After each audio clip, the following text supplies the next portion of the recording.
누가복음 72번째 시간, 누가복음 14장 1절부터 14절까지입니다. 자, 여기 또 예수께서는 지금 그가 아직도 공생애를 지금 계속 진행하고 계실 때 항상 끊임없이 충돌하는 세력이 누구냐면 바리새인 서기관입니다.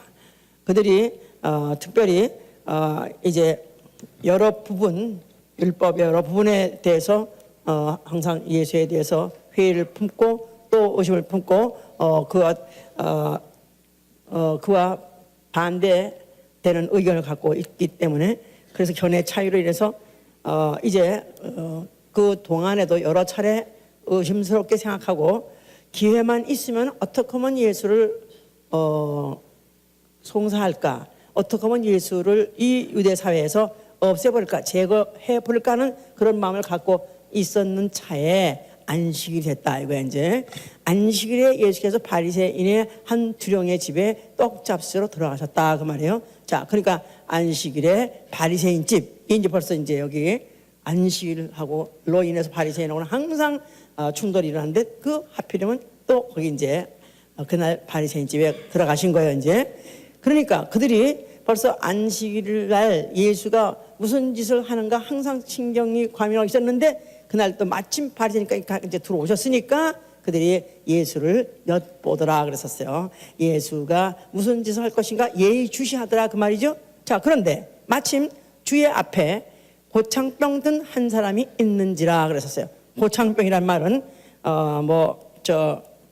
그 병이 드랍시라고 그래서 하여튼 그 드랍시라고 수종 물 종기 같은 그런 종기가 이제 두둑두둑두둑 그렇게 난 그런 병을 가지고 있는 사람이 이제 있었다 이 말이죠. 자, 그러니까 이제 이때 병자가 있고 또 예수가 있고, 근데 그날이 안식일이야 이제. 그럼 something happen 할 수 있다는 그런 가능성을 갖고 있기 때문에 이들은 흥미진진하게 이제 그때 이제 예수를 엿보고 있었다 그랬던 것이 이제. 자, 유대인들은 그들은 의례의 안식일 되면 안식일을 지킵니다. 이것은 왜냐하면 신앙을 행동으로 표현할 수 있는 최고의 수단이기 때문에, 신앙을 행동으로 표현하는 최고의 수단,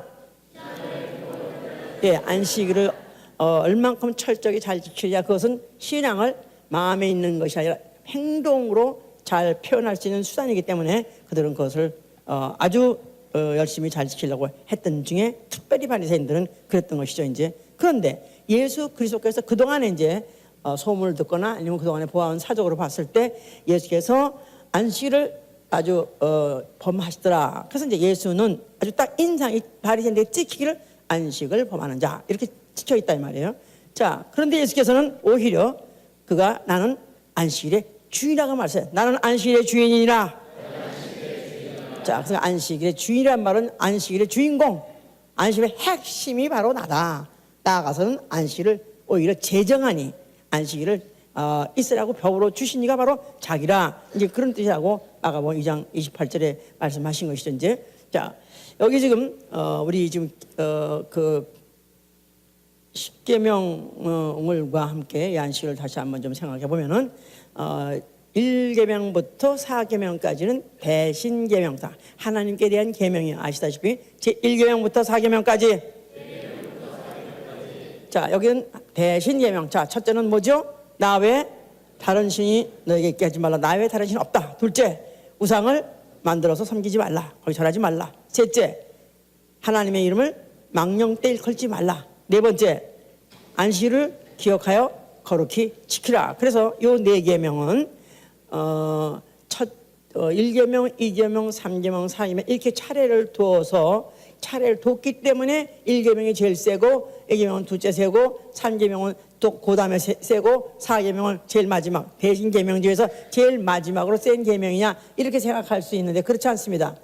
1계명이나 2계명이나 3계명이나 4계명이나 다 똑같이 경중의 차이를 둘 수 없고 우선의 차이를 줄 수 없는 것이, 이게 다 누구에 관한 계명이면 하나님에 대한 계명이기 때문에 그런 것이다 그 말이죠. 이제 자, 그래서 이제 만약에 안식일을 나 외에 다른 신이 없다 해서 유일신 사상을 갖고 있다 할지라도 안식일을 어긴다면 바로 그 자체가 유일신을 어기는 거나 마찬가지예요. 유일신을 어기는 거나 똑같은 것이 하나도 진배 없지 똑같다. 왜 그러냐 하면은 안식일에는 뭘 기억하는 것이죠? 안식일은 뭘 기억한다? 뭘 기억하는 거예요? 하나님이 천지 만물을 창조하셨느니라. 6일 동안에 창조하시고 그 7일이 됐을 때 창조하신 일을 마치시고 쉬시니라. 그렇기 때문에 안식일을 기억하라 할 때 뭘 기억하냐면 하나님은 만물을 지으신 조물주시다, 창조주시다, 그걸 기억하는 것이다 이 말이에요. 그러니까 모든 만물을 지으신 창조주시다, 그 말은 그런 신이 둘이 다른 신이 있는 게 아니라 그런 신은 유일한 창조주, 모든 만물을 짓기 전에부터 있는 신이니까 유일하신 하나님, 그러니까 유일하신 하나님 일밖에 없다 하고 한 계명이나 4계명에 가서 그 창조주 하나님이 하신 일을 기억하고 그날에 쉬는 것이나 사실은 그 계명을 지키거나 그 계명이 똑같은 것이다 그 말이죠. 그러니까 만약에 이제 유일신이라고 말을 하면서도 하나님은 한 분밖에 없습니다. 그 하나님의 이름은 여호와입니다. 그 하나님의 여호와 이름은 거룩합니다. 그렇기 때문에 우상을 섬기지 않는다 할지라도 안식일을 만약에 범한다면 결국은 뭘 범하는 거냐면 유일신을 범하는 일이요. 또 그것이 자기 마음에다가 우상을 드리는 것이라고 에스겔 14장 3절 이렇게 말하고 있어요. 자기 우상을 마음에 드리며 죄악에 거치는 것을 자기 앞에 두었으니 내가 용납하랴. 그랬기 때문에 우상을 비록 바깥에다 그려놓거나 아니면 새겨서 놓지 않고 또 거기다 절하지 않았다 할지라도 그 마음에 만약에 이미 자기 우상을 가지고 있다 할지라도 그것도 용납하시지 않는다. 그랬다는 말 자체는 결국은 하나님은 제1계명 유일하신 하나님, 자 그의 존재도 하나이고 또 그의 이름도 하나님이기 때문에 그 하나님 이외에는 다른 신이 없다. 그러니까 모든 신들 중에서 여러 신이 있는데 그 중에서 최고가 다가 아니라 다른 신들과는 비교할 수 없는 신이다. 다른 신들, 모든 신들 위해서는 뛰어난 신이시다. 그래서 이런 유일신 사상을 심게 하는데 가장 적합한 그 계명을 가장 그 신앙을 행동으로서 나타내는데 최고의 행동이 뭐였냐면 안식을 지키는 그런 이제 행동이었던 것이다 그 말이에요. 그래서 하나님은 자존자시다. 그 안식일에 눈 딱 뜨고 일어나서 안식일 날 되면은 그들이 뭘 기억하냐면 하나님은 조물주시다. 하나님은 자존자시다. 그러니까 이건 뭐 하나님이 너무 자기만 밖에 없다, 나 이상은 없다 그래가지고 막 독선적으로 피조물들을 갖다가 무시하고 또 그 피조물들에게 강압해서 강제적으로 어떤 섬김을 받고 경배를 받으려는 것이 아니라 바로 하나님이 심고자 하시는 것은 나는 나 외에는 다른 신이 없니라. 너희는 나를 떠나서는 살 수 없느니라. 내 말을 듣지 않고 내 말을 청정하지 않고 내 말을 지키지 않고 너희는 살 수 없는 피조물이라는 사실에 대해서 하나님의 말에 의해서만 살아야 될 피조물을 강조하려고 했던 것이다. 그러니까 만물이라는 것은 하나님이 지으셨다고 믿으면 아멘 하세요. 자, 그러니까 하나님이 없앨 수도 있는 거예요. 하나님이 만물을 지으실 때 특별히 하나님이 안식하는 처소를 만드셨다. 그랬을 때 그 안식의 처소에 들어올 자가 누구냐 그랬었어요. 안식에 들어올 자가 하나님의 안식에 들어올 자가 누구냐? 영원한 안식이 있는 그 하늘에 들어갈 자가 과연 누구냐? 이 땅에 있는 동안에 하나님의 안식일을 철저하게 준수해야 이 세상 떠났을 때 그 하나님의 안식에 들어갈 수 있다는 거기 때문에 결국 이제 그것이야말로 그들에게 이제 그 신앙을 심으시려고 하셨던 것이다 그 말이죠. 그러니까 다시 말해서 제1계명과 제4계명 일치점이 뭐냐면 하나님은 창조주시다 그 말이에요. 정리가 되셨죠 이제? 예. 자, 일치점이 뭐라? 1계명과 4계명 일치점이 뭐라고요? 예. 자, 그래서 이제 안식일이 되면은 그들은 하나님은 조물주다 하고 기억하는 것이고, 그러면서 그날에 이제 하나님의 이름에 영광을 돌리고 또 그 하나님의 이름을 섬기는 날을 주로 그날에 했던 것이다 그 말이에요. 그래서 백성들은 다 안식하도록, 그래서 모든 일을 제패하고 쉬게 하면서도 그러면서도 성소에서만큼은 굉장히 부지런하게 막 돌아갑니다. 가장 맹렬하게, 가장 빈번하게, 가장 부지런하게 열심히 그 활동을 하는 날이요, 성소에서는 바로 안식일이에요. 그래서 레위기 19장 30절에서 내 안식일을 지키고 내 성소를 공경하라. 그러니까 모든 번제 이런 제사를 꼭 안식일에는 반드시 지냈습니다. 그러니까 모든 백성들은 자기들의 하는 일들을 다 중단하고 정막강산을 만들어 놓고, 그러면서 가장 바쁘게 돌아가는 곳은 어디라고? 치외법권 지역이에요. 그래서 성소, 치외법권 지역. 그러니까 안식일 계명이 안 통하는 곳이 어디냐면 성소예요. 그렇죠? 무슨 말인지 알았어요? 왜 그럴까? 왜 그럴까? 하나님은 어떤 분이시기 때문에, 유일하신 분으로서 하나님은 피조물에게 섬김을 받기에 합당하신 분이기 때문에, 바로 그날에 모든 사람의 모든 행동은 다 중단시킨다 할지라도 하나님 섬기는 일만큼은 쉬지 않게 하시고 계속하게 하시고 오히려 중점적으로 더 하게 하셨다 이 말이에요. 이제 그래서 역대상 23장 31절에도 그렇게 돼 있어요. 자, 그래서 이제 안식일은 그래서 신앙 수준의 통일화, 거기 말해서 통일된 행동을 할 수 있는 날. 그러니까 이 날은 무슨 많고 적고 크고 적은 그런 양으로서가 아니라 절대적으로 누구든지 똑같이 다 통일된 행동을 할 수 있는 그런 날로 제정을 했다 이 말이에요. 자, 근데 이 안식일이 되면 가장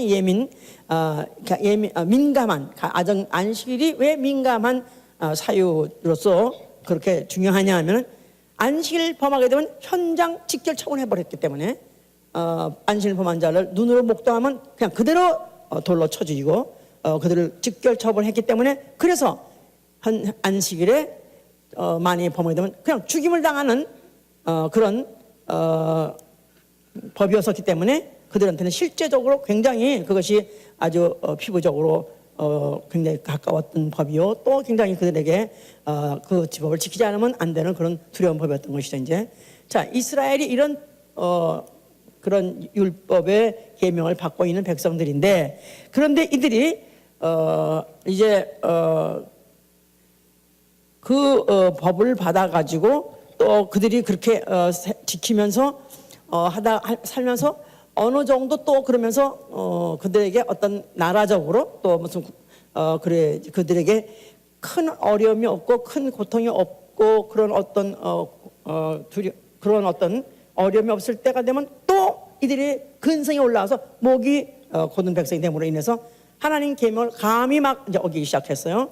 그래서 그들의 재앙이 막 이제 오게 된 것을 이제 느헤미야 13장보면 그에 대해서 역사를 쭉 설명합니다. 우리가 어떻게 해서 이렇게 재앙을 받은 민족이 됐느냐 하면 왕이 이방인을 데려와 가지고 그래서 이방의 우상을 세우고 또 그것을 그러면서 또 제사장들은 헌물을 또 사기치고 또 백성들은 11조를 도둑질하고 그다음에 안식일을 범하고 또 나아가서는 이방 사람들과 같이 피를 섞고 그러느라고 모세를 통해서 주신 율법들을 백성들이 아주 총체적으로 왕부터 백성까지 다 어기더라 이 말이에요. 그러는 바람에 그들이 결국은 재앙을 면치 못하고, 그래서 전쟁하면 전쟁이 지고 또 아니면은 그 온통 예루살렘이 적군에 의해서 완전히 섬멸을 당하고 또 예루살렘 성전은 완전히 괴멸을 당하고, 그들이 또 끌려서 포로 가서 또 종소리 하든가 해서 그들이 이런 것들을 여러 차례 이렇게 반복을 하면서 그들이 이제 어쩌다가 이제 포로에서 이제 해방받아 돌아오고 난 다음에 그때 이제 그 에스라를 통해서 그들이 이제 에스라를 학사인데 그때 그가 연구하기를 우리 민족이 어떻게 해서 축복받은 민족이 왜 우리 민족이 이렇게 재앙을 면치 못하는가? 자, 우리 어떻게 하면 우리 미국 백성들이 각성해서 우리가 조상에게 약속하신 그 복을 우리는 누려야 되고 받아야 되는데 어째서 이런가 해서 우리 정말 캠페인을 벌여서라도 우리는 정말 그 축복을 회복하자, 이 재앙을 면하자 하는 것들을 이제 그들이 연구하고 또 공부하고 해서 아주 우상을 철저히 배척한다. 또 백성들과 제사장을 누구든지 11조를 철저히 한다. 또 혈통을 성별한다. 그리고 나아가서는 우리가 성경으로 돌아가자.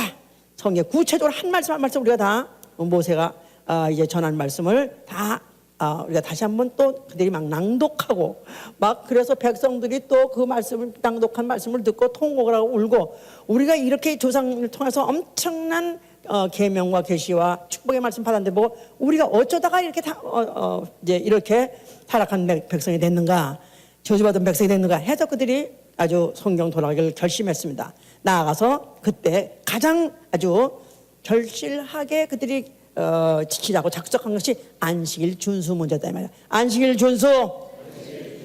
자, 그래서 이제 그 안식일 준수하는데 그러려니까 우리가 모세가 준 그 법을 더 구체화하고 더 실질적인 생활에다가 아주 적용하기 위해서 그들이 그 법을 만들었는데 이걸 멜라카라고 그런대요. 멜라카. 그런데 이것은 안식일에 금지된 활동 39개 범주, 이게 바로 멜라카래요. 안식일에 금지된 활동 39개 범주. 자, 그러니까 39가지 활동, 그 활동은 그냥 덮어놓고 안식일 일하지 말라가 아니라 무엇인가 하는 모든 노동들, 무엇인가 하는 모든 노동들을 39가지로 이제 정했는데 이것은 39가지라는 것은 성막을 만드는 39 과정이래요. 성막을 만드는 39 과정. 예, 이것은 다시 말해서 창조 활동이라고 해요. 창조 활동. 이것은 이제 하나님이 성막을 지난번에 한번 얘기했어요. 성막을 만드는 그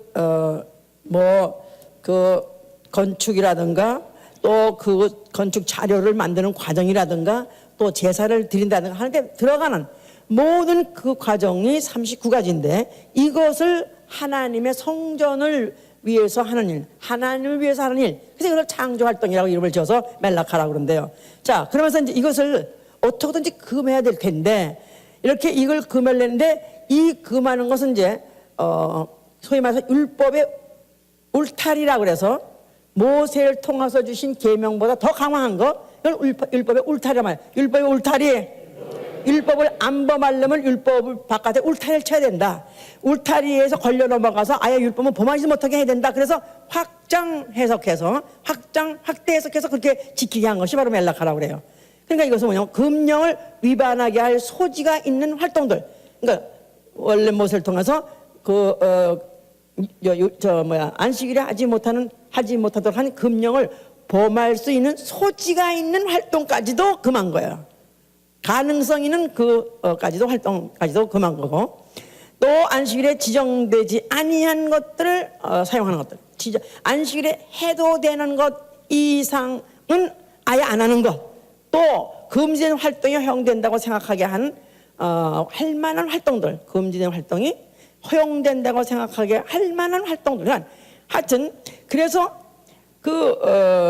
어떤 가능성까지 율법 계명을 범할 수, 안식일 계명을 범할 수 있는 그 가능성까지 미리 제거해 버리고 미리 그거를 중지시키는 이렇게 해서 하려고 이제 그렇게 구체적으로 그것을 이제 확장시켰던 것이다. 그러다 보니까 이제 아주 거기 율법에 안식일에 적절치 아니한 행동은 하지 마라. 사사로운 길도 가지 말고 사사로운 말도 하지 말고 또 자기 오락을 또 하지도 말라 해서 이렇게 엄청나게 율법을 안식 계명을 구체화하고 또 확장하고 하다 보니까 그야말로 이제 그들은 안식일 되면은 정말 그냥 포로가 되듯이 계명의 포로가 되듯이 그렇게 짓눌려 거기에 살았고 또 지키려고 애를 썼어요. 왜냐하면 우리 민족에게 이 재앙을 끝이자 우리는 정말 축복받은 민족답게 우리는 살아야 된다 하는 것이기 때문에 그들은 그걸 그렇게 지키려 애를 썼고, 또 자기뿐이 아니라 또 남들이 그렇게 범하면은 또 그들로 인해서 또 재앙이 올까봐 그 범하는 자를 미리미리 제거를 시키느라고 그래 이제 했죠. 그러는 과정에 그 다음에 그리스에서 200년, 그리스 통치하에서 200년, 로마의 통치하에서 200년, 400년을 이 안식일을 지키려 하는 그들의 그 노력과 또 이방 나라들이 와서 또 그들을 지배하고 있는 것들이 거기서 충돌과 강등은 이루 말할 수가 없었다고 그래요. 그래서 이제 뭐 그들이 안식일이 되면 안식일 지키려고 아무것도 하지 않고 일하지 아니하고 움직이지 아니하니까 또 이방인들은 와가지고 왜 움직이지 않느냐, 왜 너희들이 이렇게 다 모두 운동하고 하냐 해가지고 또 그들을 어떻게 하면 움직이게 막 하려 하는데, 이들은 안 움직이려니까 산으로 도망가는데, 뭐 산으로 도망갈 때 안식일째 마침 그 막 민쳐가지고 그때가 되면은 뒤에 잡으러 온 놈은 말 타고 오고 도망간 놈은 걸어가고 뛰지도 못하고 하니까 엄청 많이 죽고, 또 그러니까 이제 이 이방 민족들이 이것들은 안식일은 꼼짝 안 하니까 어느 날 공략하면 얘들은 꼼짝없이 당한다. 그러니까 아주 안식일을 목표로 해서 그들을 막 공격하면 꼼짝없이 그들이 대응하지 않고 당하다 그냥 그렇게 죽어버리고 해서, 하여튼 이런 그야말로 피 어린 9월절 같이 정말 이와 같이 정말 피 어린 역사를, 안식일은 역사를 갖고 있었다 이 말이에요. 자, 그러니까 바로 이런 때 예수와 안식이라는 이 문제는 너무나 아주 예민한 문제였던 것이다. 예수와 안식일. 자, 예수라는 자가 나타나서 그가 안식일을 범하는 제자들을 보고도 그냥 그래 어서 까먹어 밀밭 사이로 지나가면서 안식일에 이삭을 비벼가지고 먹는 거. 그러니까 그건 절대 그만한 거예요. 왜냐 타작해가지고 타작하는 행위로 지고 그걸 갖다가 아주 뭐 맷돌질하는 걸로 치기 때문에 그 짓을 손으로 하는 것도 막는데 그것을 감히 제자들이 하는데도 예수는 그에서 절대 말리지 않더라. 또 마태복음 12장에 보면 손 마른 여자, 아마 손이 뭐 마비가 됐었던 모양이야. 그런 여자를 보고는 또 예수께서 또 손을 내밀라 해가지고 또 고쳐주질 않는가. 또 회당에 귀신 든 자가 예수야 하고 나타나서 나는 당신 누구인지 안다 하고 하니까 예수께서 귀신아 나오라 해서 그걸 갖다 또 고쳐주지 않는가. 또 베데스다 연못가에 38년 된 병자가 그가 들어오셨더라. 예수께서 그를 가서 보니까 그가 병이 오래인지 알고 아주 측은히 여기처럼 보시면서 네가 낫고자 하느냐? 내가 낫길 원합니다. 근데 아무도 나를 저 연못에 뭐 동할 때 던져주면 될 텐데 아무도 던져주는 자가 없나이다 하니까 예수께서 네가 네 자리를 들고 네 집으로 가라 하셔서 네 자리를 들고 집으로 가라. 자, 그러니까 자리를 들고 간다는 말은 무슨 보나마나 이제 무슨 거적고통을 펴고 있었던지 하여튼 무슨 들것을 펴있더니 있었다 이 말이야. 이거를 들고 가는 건 짐을 지고 하는 거야. 실제로 멜라카에서는 바늘을 들고 심지어는 바늘을 들고도 바깥에 나가지 말라는 거야. 바늘을 들고 바늘 하나도 들고 나가지 말래. 이렇게 법을 줬는데도 불구하고 그 짐을 들고 걸어랬으니 이건 완전히 아주 원수죠. 이건 이스라엘의 국민적 원수고 민족적 원수가 뭐냐면 이거 우리는 어떻게 하면 민족 중흥, 국가 중흥, 우리는 어떻게 이제 나라가 살아야 된다, 우리 민족이 살아야 된다, 복받아야 된다, 이 재앙을 면해야 된다 해가지고 막 그걸 지키느라고 정말 뼈 아프게 노력하고 있는데 불구하고 예수님은 한마디로 말아가지고 그냥 한마디로 막 금하고 그것을 갖다가 그 안식일을 지키는 그걸 갖다가 막 범하고 나아가서는 조상까지 남들에게 안식일을 범하도록 조상까지 한다고 생각했으니까 이건 아주 민족적 원수이기 때문에 예수는 하여튼 이를 제거해야 되는 사람이라고 이제 생각하고 있었다 이 말이에요. 자, 그러니까 이제 예수께서 그 안식일 바리새인 집에 있었을 때 그들이 또 엿보고 있고 또 무슨 짓을 하나 하고 그들이 이제 아주 온 신경을 날카롭게 그걸 보고 계셨다. 자, 그런데 예수께서 이제 그 바리새인 집에서 그 창병 든 사람이 있는지라 예수께서 율법사들과 바리새인들에게 일러 가라사대 안식에 병 고쳐 주는 것이 합당하냐 아니하냐고 물었었어요. 이들이 무슨 생각을 무슨 예수한테 물어본 적도 없어요. 그런데 예수께서는 벌써 고창 병자가 하나 있다.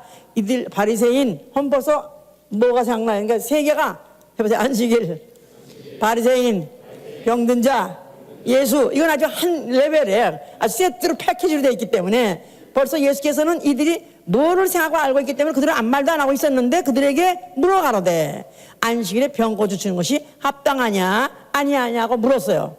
저희가 그런데 대뜸 대답을 하지 않고 잠잠하고 있더라 이 말이에요. 예수께서 그 사람을 데려다가 고쳐 보내시고 저희에게 이르시되 너희 중에 누가 그 아들이나 소나 우물에 빠졌으면 안식이라도 끌어내지 않겠느냐 하시니 저희가 이에 대답지 못하니라 그랬었어요. 그러니까 예수께서는 그들이 어떤 생각을 할지 뻔히 알고 일부러 병 고쳐주는 게 안식일에 병 고치는 것이 가하냐 아니면 안 고치지 내버려 두는 것이 가하냐 하고 그들에게 이제 일부러 물어보셨는데 그들은 예수에게서 병을 이제 고치는 것이 옳습니다 아니면 안 고치는 것이 옳습니다 말을 못한 어떤 것들은 예수께서 항상 그때 하신 말씀이 뭐냐면 예수께서 병을 고치시면서 뭐랬어요? 안식일에는 다른 곳에서도 병을 고칠 때 항상 뭐냐면 안식일에 선한 것이 옳으냐 선한 일을 행하는 것이 옳으냐 아니면은 악한 일을 행하는 것이 옳으냐 나아가서는 생명을 구하는 것이 옳으냐 아니면 생명을 죽이는 것이 옳으냐 했을 때 당연히 선한 짓 하는 것이 옳은 것이요 당연히 생명을 구원하는 게 옳기 때문에 이들은 그에 대해 즉각 대답을 못했던 것이죠. 이제 예수께서 그래서 이제 또 다시 설명하시는 거예요. 그래서 이제 4절 5절에 저들이 잠잠하고 대답하지 못하시니까 너희 중 누가 그 아들이나 소가 물에 빠졌을 때 끌어내지 않겠느냐. 그래서 이들이 대답을 하지 못하더라 그랬었어요. 자, 그러니까 한말로 말해서 안식일에는 뭐 한 날이에요? 선을 행한 날이요 생명 구한 날이에요. 이건 예수께서 누가복음 6장 9절에도 완전히 이렇게 규명하셨어요. 안식일은 선을 행한 날이요 생명을 구한 날이다. 또 구약에는 안식일, 또 신약에 와서는 주일이에요. 주일은 뭐 하는 날이에요? 선을 행하는 날이요 생명을 구하는 일. 이게 똑같은 거예요. 다만 이제 안식일에는 토요일이고 주일은 주일이고 안식일 다음 날이고 말이야. 자, 이 날은 사실은 날짜가 바뀌었고 그들이 수행하는 방법이 달랐을 경우 사실 똑같은 성일이라는 거룩한 날은 똑같은 날이다. 자, 성일은 한마디 말해서 생명의 날이야. 생명의 날. 요새는 뭐 별날이 많아가지고 뭐 지구의 날. 그래서 지구의 날은 또 뭐 하는 날이냐면 지구를 어떻게 하면 살리느냐, 어떻게 하면 생태계들을 보존하느냐. 그래서 어떻게 하지 지구의 생태 무슨 동물이든지 야생동물이든지 아니면 무슨 식물이든지 이걸 구원해야 된다, 살려야 된다고 이렇게 난리를 칩니다. 자, 그런 것 무슨 하여튼 그런 것이 죽이는 것보다 낫지만 그것보다 더 중요한 것은 영혼의 생명을 구하는 일이 가장 중요한 일이다 이 말이에요. 자, 그러니까 우리 기독교의 중심이 뭐냐? 기독교의 핵심이 뭐냐? 자, 뭐라고 생각하세요? 기독교의 중심이 뭐예요? 그 핵심이 뭐예요? 사랑이라 그렇게 말하는데 사랑도 살고 봐야 사랑도 하는 거 아니겠어? 예? 살아야 사랑도 하는 거지. 죽은 송장을 이미 시체가 됐다면 사랑도 할 수 없는 거예요. 내가 이미 죽었다면 사랑도 할 수 없는 거예요. 또 주위 사람이 다 죽었다면 사랑도 할 수 없는 것이다 이 말이야. 가장 중요하고 가장 핵심이고 가장 없어서 안 되는 필수는 뭐냐면 생명이다 이 말이에요. 자, 그러니까 우리가 성수주의를 강조하고 성수주의에 대해서 너무너무 철저히 잘 지키려 하면은 부담스럽게 생각해. 성수주의는 누구를 살리나? 누구를 살리는 겁니까? 첫째, 나 영혼 살리는 거예요. 나 영혼 사는 날이에요. 나 영혼 사는 날이고 내게 주신 자 살리는 날이에요. 아니, 육체가 살려도 밥을 먹어야 사는데 호흡을 해야 살지 않습니까? 그런데 영혼이 사는데도 하나님이 주시는 생명의 떡과 생명의 음료를 마셔야 되는 것이고 생명의 호흡을 해야지 사는 것이다 이 말이에요. 그렇기 때문에 우리 사랑을 하라니까 하기 싫은 사람은 억지로 또 주기 싫은 거 억지로 베풀어가면서 뭔가 헌신해야 되는 그런 것 때문에 부담을 느끼는데 사실은 우리 기독교의 핵심이 생명을 얻고자 하는 것이라는 것을 우리 안다면은 어떤 계명이라 할지라도 어떤 예수 그리스도의 명령이라 할지라도 그건 다 생명을 주기 위한 것이다 이 말이에요. 그러니까 예수께서 요한복음 12장 50절에도 아버지께서 내게 명령하였으니 나는 그 명령이 영생인 줄 아노라 그랬어요. 나는 그의 명령이 영생인 줄 아노라. 그러니까 하나님의 말씀, 하나님의 명령이 그 명령을 받은 자에게 생명화한다는 것이다 이 말이에요. 그러니까 우리가 예수를 믿는 목적 단 한 가지만 내놓으라 말하라 한다 할지라도 생명이고 10가지만 말한다 할지라도 생명이고 100가지를 말한다 할지라도 생명이다 이 말이에요. 아멘. 할렐루야. 그러니까 네가 내 십자가를 지고 내 목에 십자가를 지고 나를 따르라고 했어요 예수께서. 그러니까 덮어놓고 죽는 것이 아니면 어떤 헌신적인 죽음을 하는 것이 목적이 아니라 죽으면 살기 때문에 죽어야 살기 때문에 십자가를 지는 것이다 이 말이에요. 그러니까 십자가를 지는 것으로서 끝나는 것이 아니라 우리는 십자가를 지는 것도 바로 그 내가 예수 그리스도가 십자가에서 죽고 부활하신 것 같이 바로 그 과정을 통해서 영생하려고 생명에 부활하려고 나아가서는 내 이름이 생명록에 기록되려고 하는 것이다 이 말이에요. 생명록. 그러니까 하늘에 내 이름이 기록되는 기록을 돼 있을 때 그 기록된 장부를 생명록이라 한다 이 말이에요. 세상의 모든 세상에 죽은 사람들의 이름이 기록된 것을 명부라고 말하잖아요. 명부, 사자의 명부, 죽은 자의 이름이 기록된 것이 명부예요. 우리는 원래 아담의 후손으로 태어났을 때 우리는 명부에 이미 기록된 이름이었었어요. 내가 세상에 태어날 때 나는 내 이름은 명부에 기록되어 있었다 이 말이에요. 모태신앙인 분은 좀 다른지 예외인지 모르지. 에? 그런데 나같이 철저히 불신자 집에 태어난 사람은 태어날 때부터 이미 명부에 이름이 기록되어 있었어요. 그러니까 죽으면 명부사자가 데려가는 거야. 명부사자란 말 들어봤어? 몰라요. 그럼 그건 또 목사님이 옛날 사람이 돼가지고 옛날 말, 그건 명부사자가 옛날 말이 아니야 그 말은. 에? 이미 사망의 명부가 인간이 태어날 때부터 벌써 이름이 하나씩 주어줄 때 그 이름이 하나씩 가져줄 때 벌써 이미 마귀의 자식으로서 우리는 마귀와 함께 지옥 가기로 작정된 명부가 있었다 이 말이에요. 그런데 우리가 예수를 믿는 목적은 예수의 피를 받아들여 가지고 예수의 그 피로서 내 영혼에 그 피가 막 딱 떨어지는 순간에 내 이름이 생명록에 기록되는 것이다 이 말이에요. 바로 그 생명록에 기록된 이름을 흐리지 아니하고 취소하지 아니하고 끝까지 깊이 새기게 하기 위해서 십자가로 지는 것이다 이 말이에요. 할렐루야. 그러니까 하여튼 예수 그리스도의 어떤 명령이라 할지라도 다 이건 생명의 말씀이에요. 생명의 말씀 예수의 계명 생명의 말씀.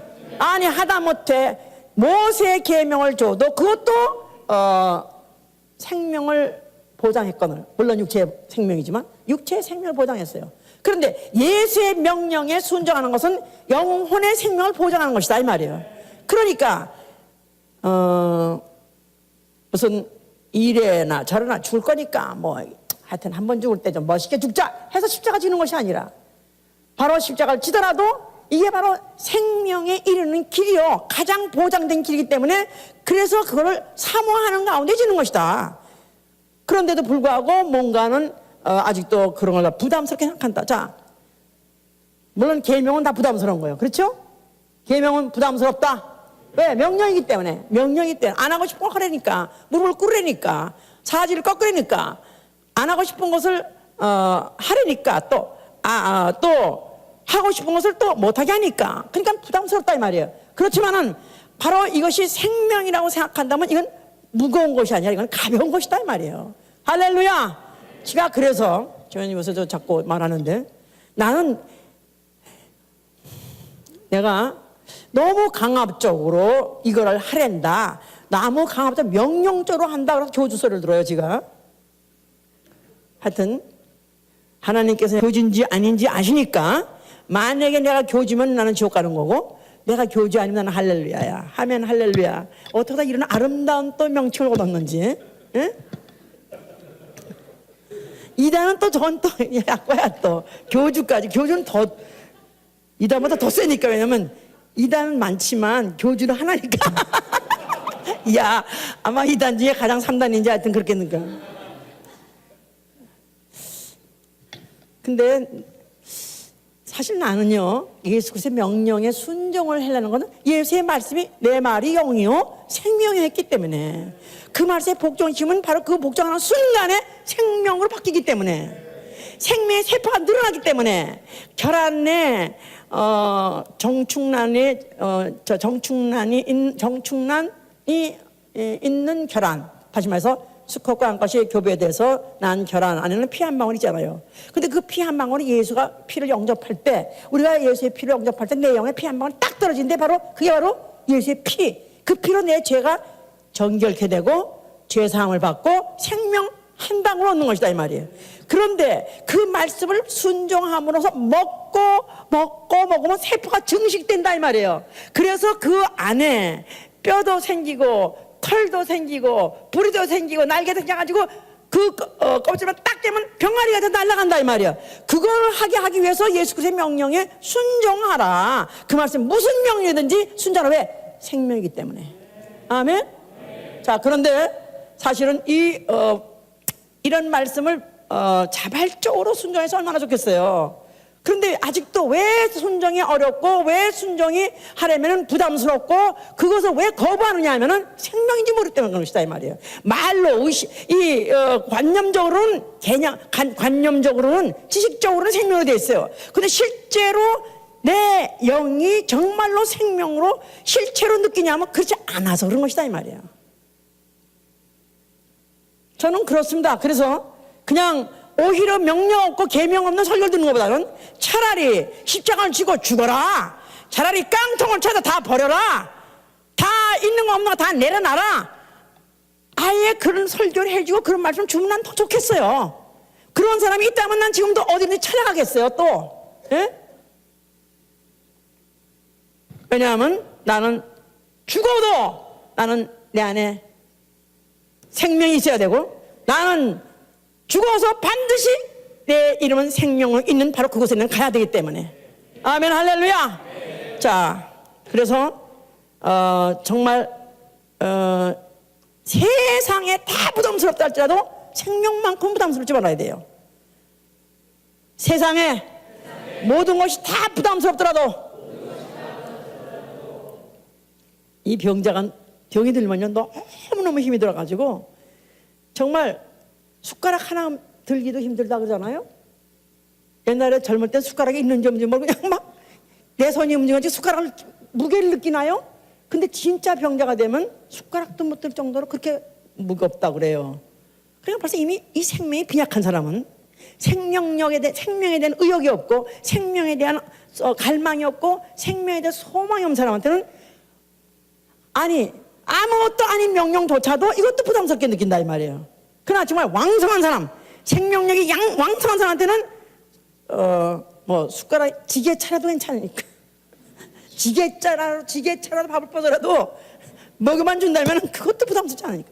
저는 그래서 사실은 이렇게 예수에 대해서 얘기하는 이유는 제가 매 시간마다 정말 예수에 대해서 예수를 알게 하려고 몸부림치고 예수를 어떻게 하면 더 잘 알게 할까, 어떻게 하면 그 예수를 더 많이 알게 할까 하는 이유는 예수를 알면 예수를 사랑하지 않을 사람이 없어요.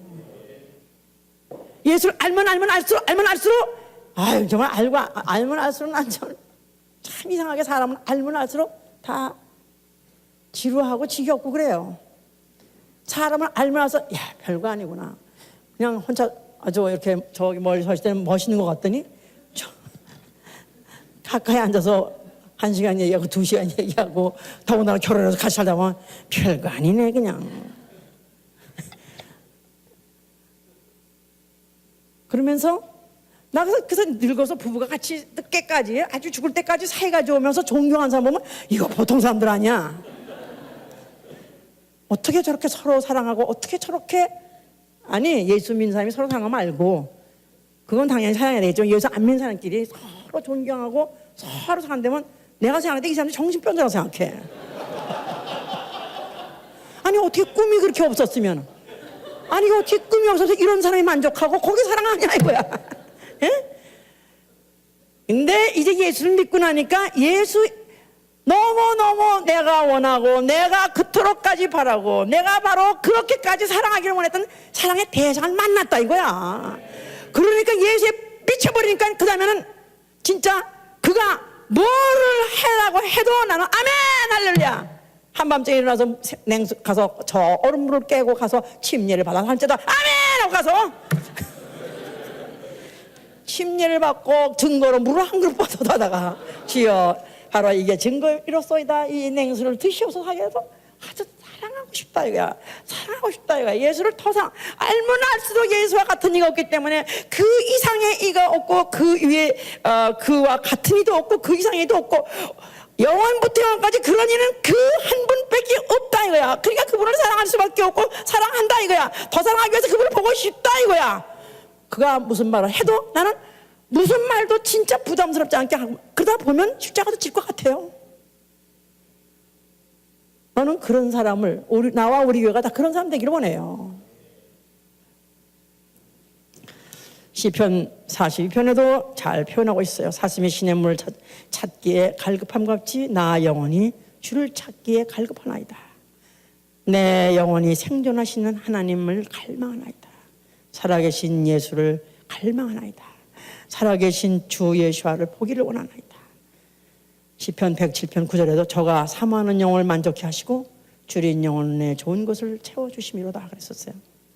그래서 우리가 성일, 안식일이라는 그들이 지켰을 때 생명 살리는 날로 지켰다면 오늘도 우리가 성일은 살려고 지키는 것이다.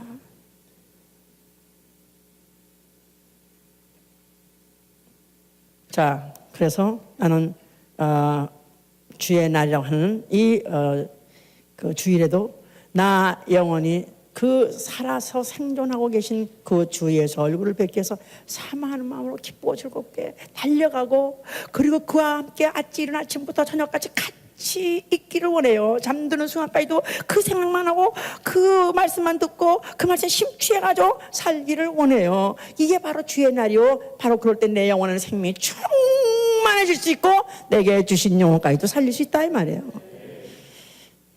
자, 그러니까 주일은 무슨 날이라? 생명의 날, 생명의 날, 생명의 날.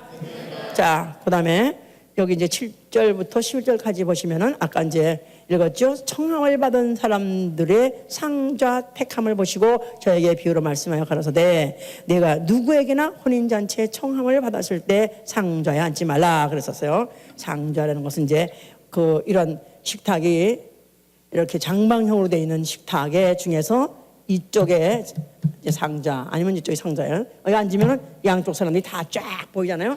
그래서 이렇게 보통 이런 장방형에 있는 상자가 바로 이런 데 앉는 거예요. 근데 요새 이제 민주주의가 발달하면서 원탁이 많이 발달했어요. 이제 왜냐면 상하가 없기 때문에 이제 어디 앉아도 누가 상인지 하는지 모르는 그런 게 됐는데 과거에는 이런 것들이 뚜렷하게 있었습니다. 계급 사회였기 때문에 이제 자, 그래서 예수께서 청함을 받은 사람들이 이제 invited, 누구에게 청함 받다 이 말. 그러 가서 여기 비었다니까 자기가 덜커덕 가서 앉았다 이거야.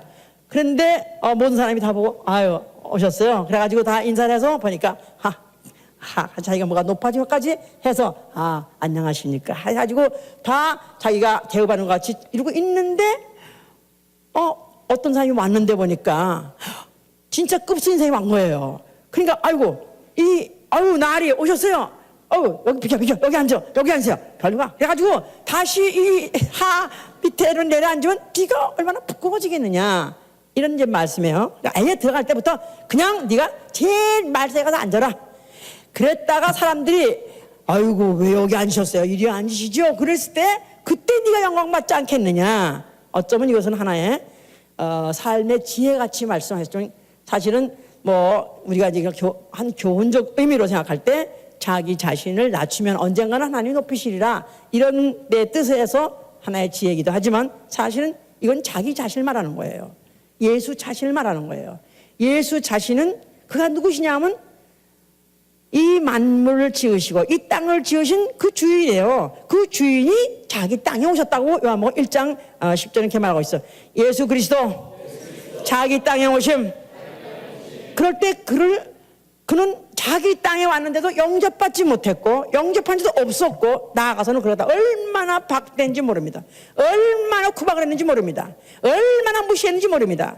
자, 세상이 바로 그런 말미암아 지은 바 되었을 때 세상이 그걸 알지 못했고 자기 땅에 오매 자기 백성이 영접하지 않는다. 자기 백성조차, 자기 백성, 이스라엘은 내 백성이라 했는데 이스라엘은 이스라엘 내 백성, 하나님의 백성, 신민, 선민, 그들을 하나님이 특별히 자기 백성이라고 선택한 백성임에도 불구하고 막상 그 신이 왔는데도 불구하고 그가 갈릴리 사람으로서 가난한 목수의 아들로서 또 볼 것도 없고 흠말 것도 없이 별로 인물도 출중하지 못한 가운데 너무나 초라하게, 너무나 평범하게, 너무나 서민같이 그렇게 갈릴리 땅에서 태어나서 그렇게 살다 보니까 그들이 이런 메시아는 기다리는 적이 없다. 우리는 이런 메시아는 필요 없다. 우리는 진짜 끝 수 있는 그야말로 영광의 왕. 그래서 그야말로 백마를 타고 그리고 또 많은 군대를 몰고 정말 어떤 문무에 출중한 그런 어떤 영광의 왕이 오기를 기다렸는데 막상 예수가 그런 자로 없기 때문에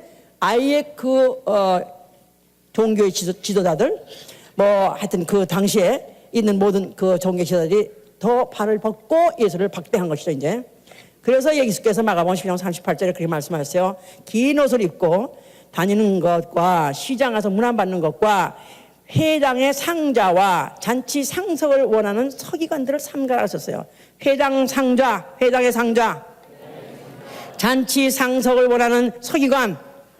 그러니까 의뢰의 회당에 들어가면 상자에 앉고 의뢰의 잔치 자리에 앉으면 상자에 앉고 시장에 가서도 얼마든지 벌써 지나가면 선생님 하고 선생님 안녕하십니까 그러면 잘 있었나 그러면서 아주 안부받고 어디 가든지 알아주고 어디 가지 환영받는 이런 거 원하는 사람, 그런 자는 삼가라 하고까지 예수께서 이렇게 말씀하셨어요. 이제 자, 예수 그리스도는 이 땅에 있는 동안에는, 인자로 오신 동안에는 아예 영광을 취하지 않겠다고 작정하셨고 영광을 취하지 못하도록 하셨었어요. 요한복음 8장 54절에 자 보세요.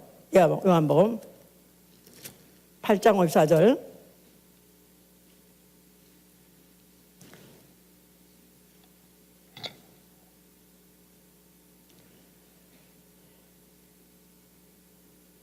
(53절) 보시면 너는 이미 죽은 우리 조상 아브라함보다 크냐? 또 선지자들도 죽었거늘 너는 너를 누구라 하느냐? 예수께서 대답하시되 내가 내게 영광을 돌리면 내 영광이 아무것도 아니오니와 내게 영광을 돌리시는 이는 내 아버지시니 곧 너희가 너희 하나님이라 칭하시는 그 신이라. 말도 못한 충격적인 발언이죠. 그들은 그의 조상 아브라함을 그야말로 대단한 분으로 대단한 조상을 갖고 있다고 자부심 갖고 있고 또 그들에게는 역사적으로 큰 선자들이 많이 있었어요. 그런데 그도 다 죽었다 이거야. 그랬는데 불구하고 너는 도대체 너를 누구라고 하느냐? 우리는 이런 기가 막힌 선조들을 갖고 있는데 도대체 너는 누구냐? 물으니까 예수께서 대답하시되 내가 내게 영광을 돌리면 내 영광이 아무것도 아니다. 내게 영광을 돌리는 이는 정작 누구냐면 내 아버지시니 곧 너희가 너희 하나님이라고 칭하는 네가 바로 나에게 영광을 돌리는 거예요. 그냥 엄청난 얘기입니다. 아브라함도 아니요, 또 선지자들도 아니요, 아니 그보다 높으신 하나님이 자기한테 영광을 돌린다고 하니까 이들이 기급을 할 수밖에 없는 것이죠. 그렇습니다. 그는 아예 이 땅에 오실 때 대우받으려거나 또 대접받으려거나 상자에 앉아서 그가 왕이 되시거나 또 나아가는 그가 칭송을 받길 원해서 오신 것이 아니라 그는 아예 본디, 그는 누구시냐면 본디 그는 하나님의 본체세요. 본디 빌립보 2장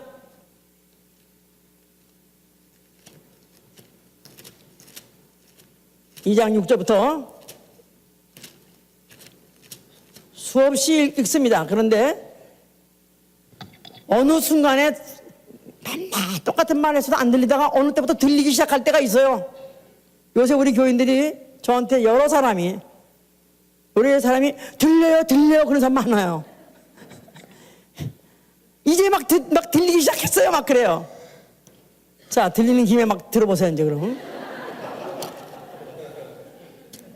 자, 2장 6절에 보니까 그는 근본 하나님의 본체시나 하나님과 동등됨을 취할 것을 여기지 아니하시고 오히려 자기를 비워 종의 형체를 가져 사람들과 같이 되었고 사람의 모양으로 나타나셨음에 자기를 낮추시고 죽기까지 복종하셔지 곧 십자가에서 죽으심이라. 그는 본디가 하나님의 본체세요. 그러니까 하나님 본체라면 the figure of God이라는 말은 하나님은 영이시니까 형체가 없으십니다. 하나님은 영이시다. 그 형체를 볼 수가 없다. 그런데 하나님이 자기의 존재를 형체로 보여줄 수 있는 이가 누구시냐 하면 바로 하나님의 아들이요 인자로 오십니다 이 말이에요. 알았죠?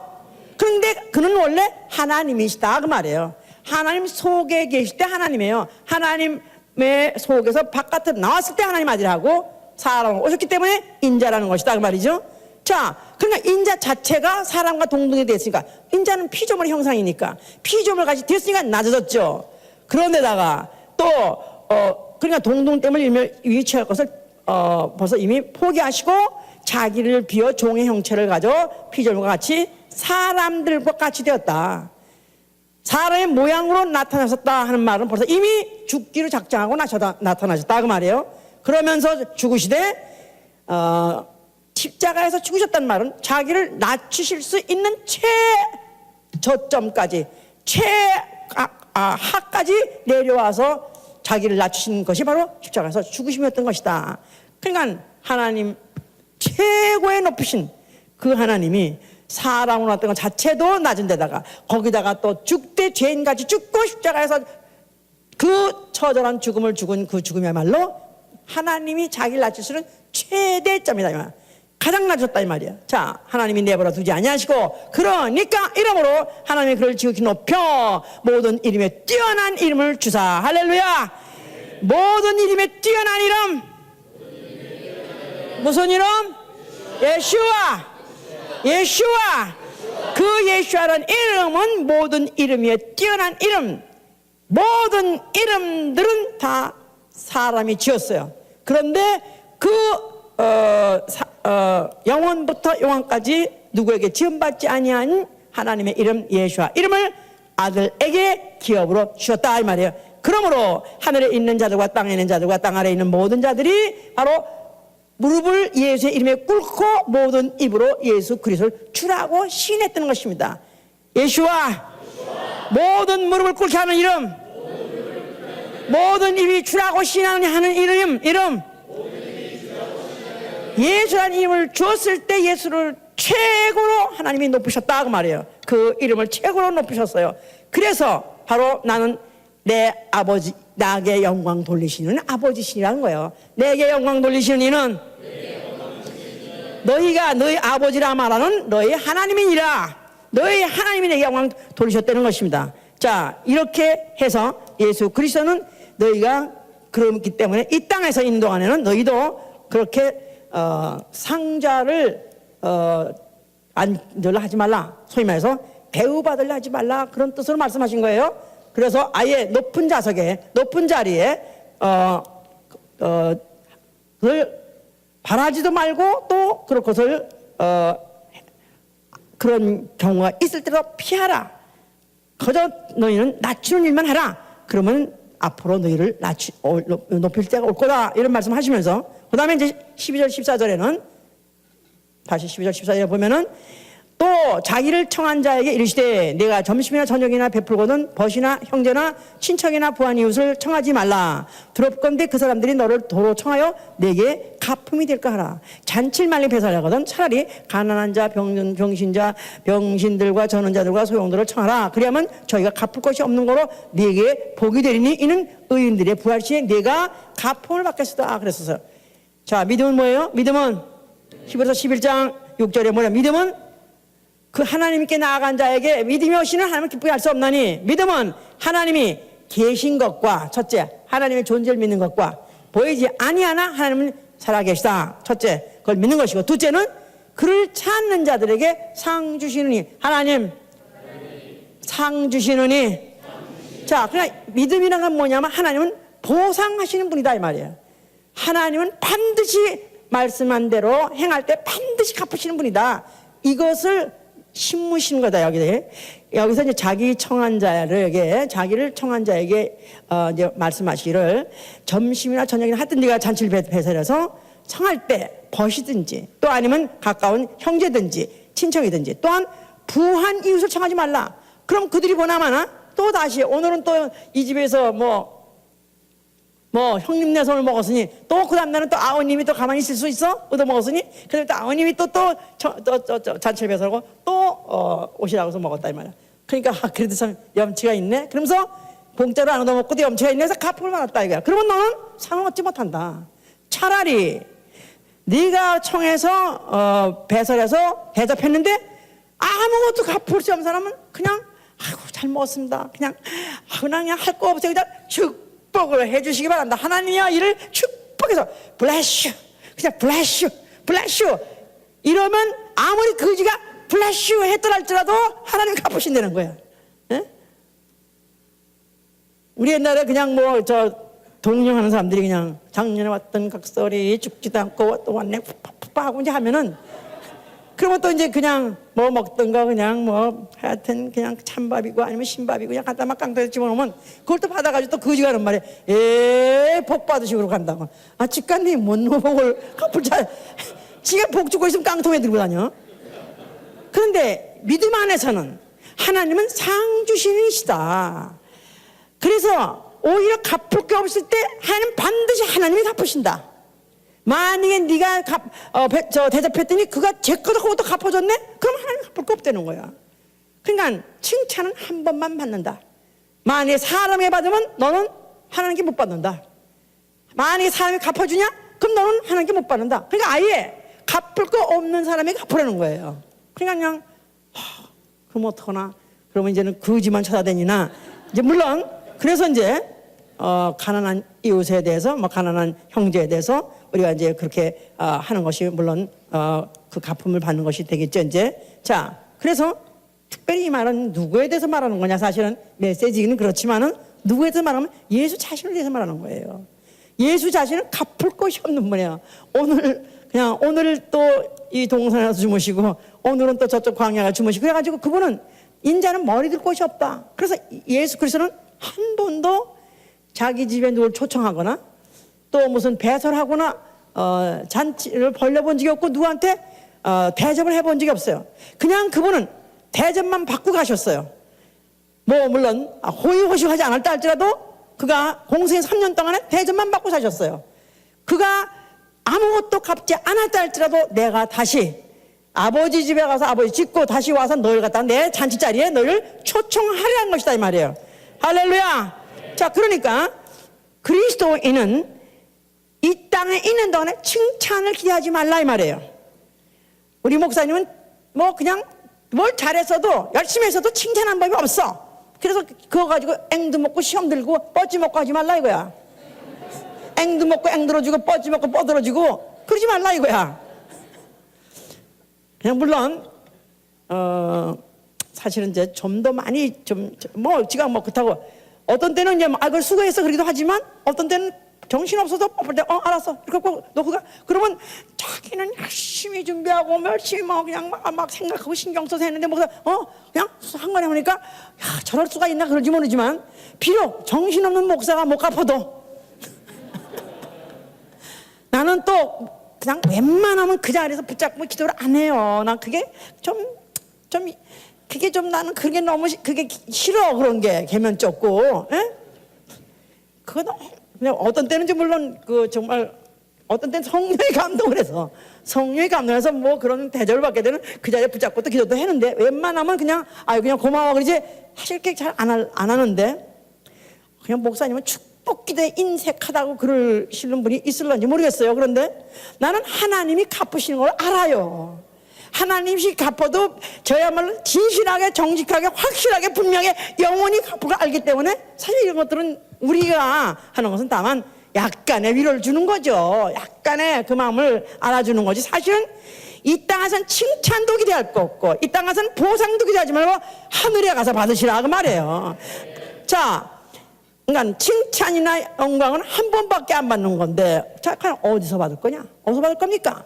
이 땅에서 받을지 원하십니까? 아니면 하늘에서 받기 원하십니까? 자, 누구에게 받기 원하십니까? 사람에게 받기 원하십니까? 아니면 하나님에게 받기 원하십니까? 하나님께 받아야죠. 영원하고.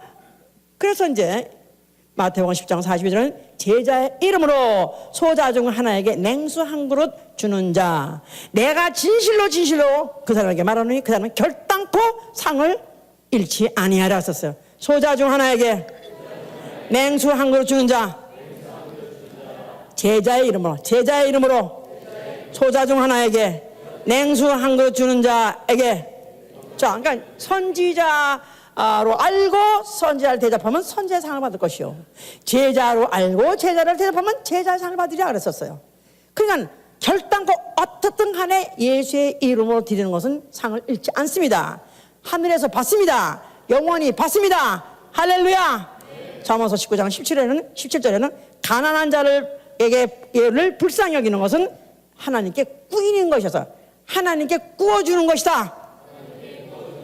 그러니까 갚을 것이 없는 자에게 대우하거나 그를 대접하는 것은 하나님이 꾸운다는 거예요.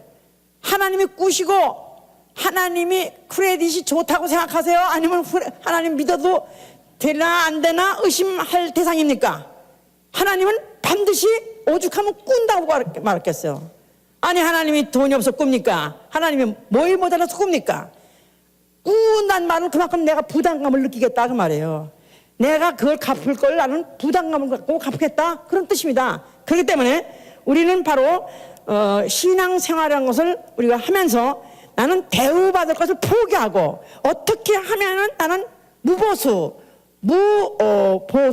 내가 무급으로 어떤 봉사하나, 그것을 우리의 기도의 제목이 돼야 되고 그걸 영광스럽게 생각해야 돼요. 목사들도 서로 만나면 우리 목사님 교회에서 얼마큼 대우합니까? 그러면 그거를 많이 받아서 그 후생에 대해서 사례가 얼마고 자녀 교육비가 얼마고 도서비 책 사보시라고 도서비가 얼마고 해외 무슨 어디 여행비까지 해서 그걸 많이 받으면 그 목사는 가장 목회자라는 분이고 그 교회에서 가장 존경받고 아주 출세한 목사로 서로 여겨가지고 목회자끼리 갔다가 거기서 또 듣고 또 시험 들어요. 목사가 시험 들어서 자기 교회 들어갈 때 시험 드는 거라. 왜 저런 목사는 이렇게 해주는데 나는 어째 이렇게 대우를 안 해주나, 이렇게 생각하는데 이게 어떻게 하면은 이 말씀을 예수의 말씀대로 예수님이 하늘에서 영원한 것으로 갚으시고 일용할 양식은 궁핍함이 없이 주십니다. 할렐루야. 전 그렇기 때문에 저 스스로가 하여튼 은혜가 되자마자 아니 은혜도 제대로 못 받았을 때도 그랬었어요. 로고스를 들으신 분은 다 아시겠지만은 나는 아예 장로교에서 별로 믿음 개코 없고 구원하신 적 없으면서도 그저 하여튼 주의 종이라니까 그래서 그냥 그때 괜히 대우하고 싶어가지고 그냥 하여튼 우리 목사님이 반포 아파트 같이 좀 몇 동 차이에 살게 되셨는데 그래서 그냥 찌개 하면 찌개 가지고 달려가고 또 무슨 누가 생선 가져오면 생선 가지고 달려가고 하다못해 또 목사님 생일 때 내가 계란을 100개를 가져왔거든. 내가 지금 생각해도 얼굴이 뽀개지고 혼자 생각해도 얼굴이 빨개지는 게 옛날에 이사 갈 때는 한국 사람은 계란을 한 판씩 가져왔어. 이렇게 누구 집에 선물로. 난 미국 사람도 계란 가져와서 난 들어본 적이 없는데 한국 사람은 계란이 구했으니까 계란 30개면 그거 굉장히 반가운 선물이라고. 근데 목사님한테 30개만 드려 어떻게 해. 그래가지고 나 100개를 가져왔대.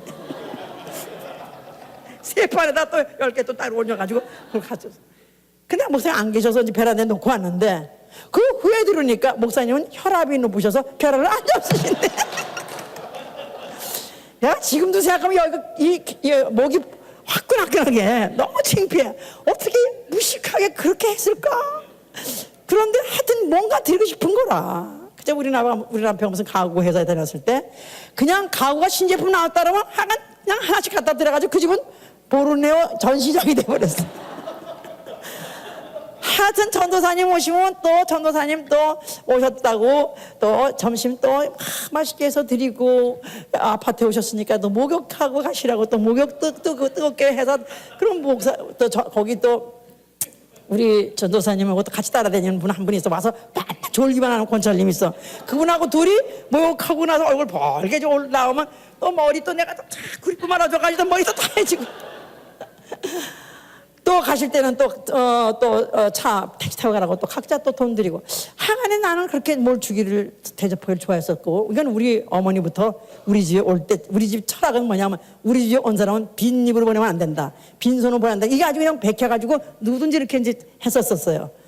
그러면서 진짜 이제 또 내가 정말 사모하는 교회를 옮겼을 때 그냥 딱 가자마자 첫날, 그날이 마태복음 한 날이야. 근데 그날 마태복음 처음 하는 날이라서 막 설레서 갔는데 그냥 갈 수 있어, 마태복음 시작이랬는데. 그래가지고 그 당시에 소꼬리, 거기에 이제 소꼬리에 방골까지 붙은 게 있어요. 그 당시에 20만 원인데, 그러니까 이만큼이야. 그럼 방골이랑 웅치뼈까지 꼬리까지 붙은 거, 그걸 가지고 이제 목사님을 데린다고 갔어. 그랬더니 또 나를 또 그걸 가져왔다고 또 나는 감히 기대도 않았는데 목사님을 또 소개해 준다고 또 목사실까지 데려간 거예요.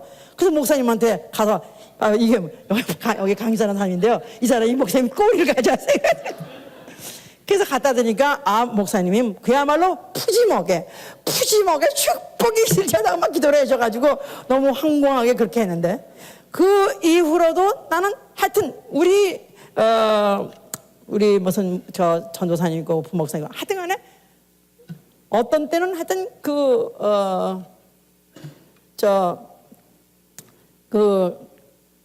하여튼 거기 목회자들 몇 분, 목사님, 사모님, 그 목회자 몇 분까지 다 반도 호텔 그게 있었어요. 그 당시에 이제 뷔페가 처음으로 우리 한국에 뷔페가 처음 있었을 때, 바로 그 뷔페에 오니까 김 목사님 오시면서 이게 뷔페 한 사람들이 먹는 뷔페요? 그러면서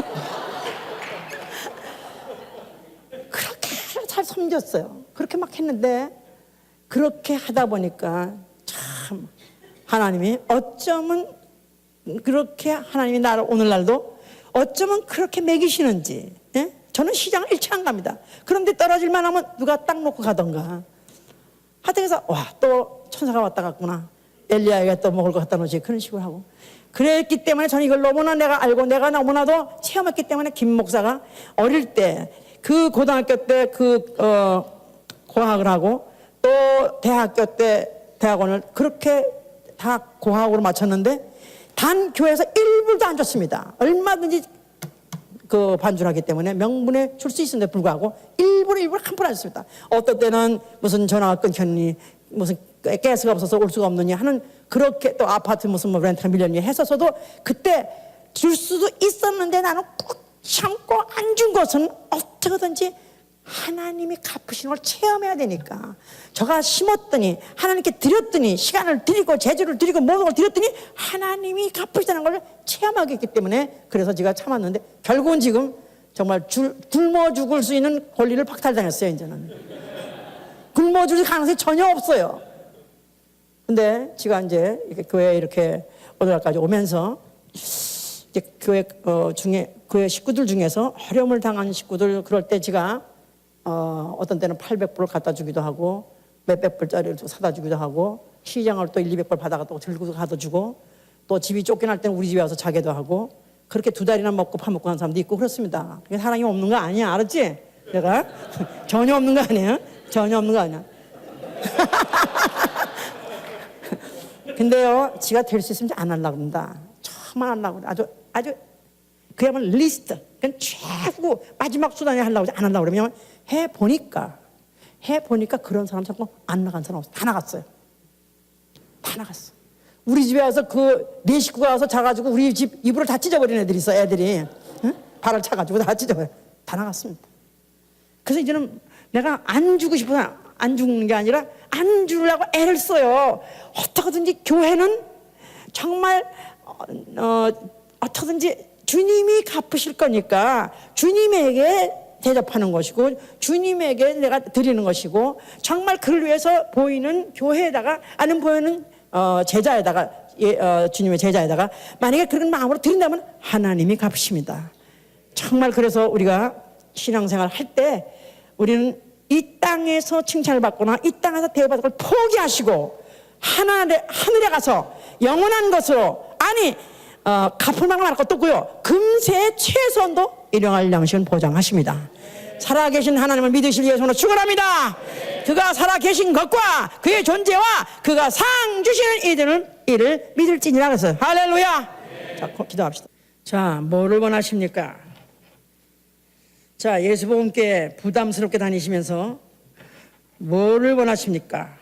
예수복음교회는 진짜 피 어린 무슨 9월산 동지같이 그냥 부담 없이 다니는 사람이 없어요. 경제적으로나 가정적으로나 사회적으로나 다 뭔가는 발목을 잡는 것들이 있는데도 그걸 초월하고 다닙니다.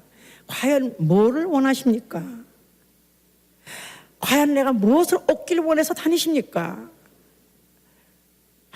만약 한 번만 대답하려도 생명이요, 100번만 대답하려도 나는 생명입니다. 나는 생명 때문에 예수를 믿는 것이고 생명 때문에 예수를 믿는 길 다니고 있습니다. 이 생명 놓치지 않게 하여 주시옵소서. 어떤 경우라도 관념이 되지 않게 해 주시옵소서. 실체가 되게 해 주시옵소서. 기도합니다.